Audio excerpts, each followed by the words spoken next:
నేడు వీవీప్యాట్లపై సుప్రీంకోర్టులో విచారణ జరిగే అవకాశం ఉంది. వీవీప్యాట్ల కేసుకు సంబంధించి మరింత సమాచారాన్ని మా ఢిల్లీ బ్యూరో చీఫ్ కృష్ణ అందిస్తారు. కృష్ణ, చెప్పండి, వీవీప్యాట్ స్లిప్పుల లెక్కింపు కేసు విచారణ ఎన్నిటికీ విచారణకు వచ్చే అవకాశం ఉంది? ఈసీకి ఇచ్చిన ఇండియన్ స్టాటిస్టికల్ ఇన్స్టిట్యూట్ నివేదికలో ఏమని సిఫార్సు చేసింది? పవన్, మరికొద్ది సేపట్లో సుప్రీంకోర్టులో చంద్రబాబు నాయుడుతో పాటు 22 పార్టీలకు సంబంధించినటువంటి ప్రతినిధులు దాఖలు చేసినటువంటి పిటిషన్ పై విచారణ జరగనుంది. ఈ పిటిషన్ లో ప్రధానంగా 50% వీవీప్యాట్లను లెక్కించాల్సిందే. రాబోయే ఎన్నికల్లో వీవీప్యాట్లను లెక్కిస్తేనే ఈ యొక్క ఫలితాలు అనేది ఎగ్జాక్ట్ గా వస్తాయంటూ ఈ 22 పార్టీల ప్రతినిధులు తమ పిటిషన్ లో పేర్కొన్నారు. అయితే దీని మీద కేంద్ర ప్రభుత్వానికి, ఎన్నికల కమిషన్ కి నోటీసులు జారీ చేసినటువంటి సుప్రీంకోర్టు ఈ రోజు తదుపరి విచారణ ఈ రోజు వాయిదా వేసింది. అయితే కేంద్ర ప్రభుత్వానికి, ఎన్నికల కమిషన్ కి ఇచ్చినటువంటి నోటీసులో చాలా స్పష్టంగా ఈ రోజు కోర్టు ముందు విచారణ జరిగేటప్పుడు కేంద్ర ప్రభుత్వం తరఫున, అదేవిధంగా ఎన్నికల కమిషన్ తరఫున తమ ప్రతినిధులను కోర్టులో హాజరయ్యేలా చూడాలని కూడా ఆదేశాలను జారీ చేసింది. 50% వీవీప్యాట్లను లెక్కించినప్పుడే ప్రజల్లో ఉన్నటువంటి అనుమానాలు, ఈవీఎంలపై ప్రజల్లో ఉన్నటువంటి అనుమానాలు తొలగిపోతాయి. ఈవీఎంలో అక్రమాలు జరుగుతున్నాయి, ఈవీఎంలో సరిగా ఓట్లు నమోదు కావటం లేదంటూ ప్రజల్లోనూ అనేక పార్టీల్లోనూ పలు సందేహాలు ఉన్నాయి. అవన్నీ తొలగిపోవాలంటే 50% వీవీప్యాట్లను లెక్కించాల్సిందే అంటూ తమ పిటిషన్ లో ఈ యొక్క అన్ని రాజకీయ పార్టీల ప్రతినిధులు పేర్కొన్నారు.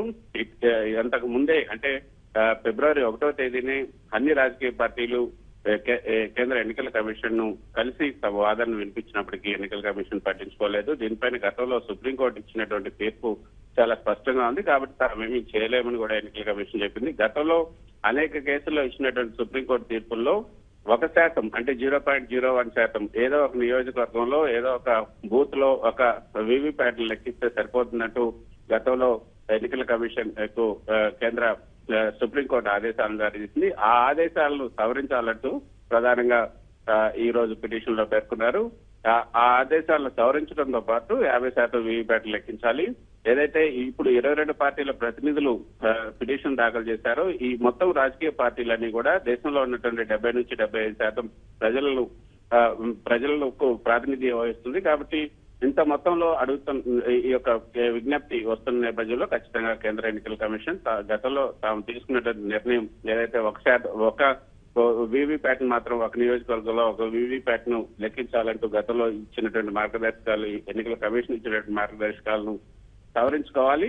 మొత్తం 50% ఈ యొక్క లెక్కించాల్సిందే అంటూ కూడా కోరింది. అయితే ఈలోగా ఎన్నికల కమిషన్ ఏదైతే ఇండియన్ స్టాటిస్టికల్ ఇన్స్టిట్యూట్ ఒక బాధ్యత అప్పగించింది. ఈ వీవీప్యాట్ల లెక్కింపు ఎంత మేరకు సాధ్యమవుతుంది, ఈ వీవీప్యాట్లు లెక్కించడం వల్ల అంటే స్టాటిస్టికల్ గా వీవీప్యాట్లు ఏ మేరకు టెక్నికల్ గా సమర్థవంతంగా ఉన్నాయి, అంతేకాకుండా ప్రతిపక్ష పార్టీలు కోరుతున్నట్లుగా వీవీప్యాట్లు అన్నింటినీ కూడా లెక్కించే అవకాశం ఉందా, ఎన్ని వీవీప్యాట్లు లెక్కిస్తే ఈ యొక్క సరిపోల్చుకోవచ్చు, ఈవీఎంలతో సరిపోల్చుకోవచ్చు అంటూ ఒక స్టాటిస్టికల్ నివేదికను కోరింది. ఇటీవల ఐఎస్ఐ తన నివేదికను కూడా కేంద్ర ఎన్నికల కమిషనర్ సునీల్ అరోరాకు అందజేశారు. ఈ రోజు విచారణ సందర్భంగా ఎన్నికల కమిషన్ ఐఎస్ఐ నివేదికను కూడా సుప్రీంకోర్టులో దాఖలు చేసే అవకాశం ఉంది.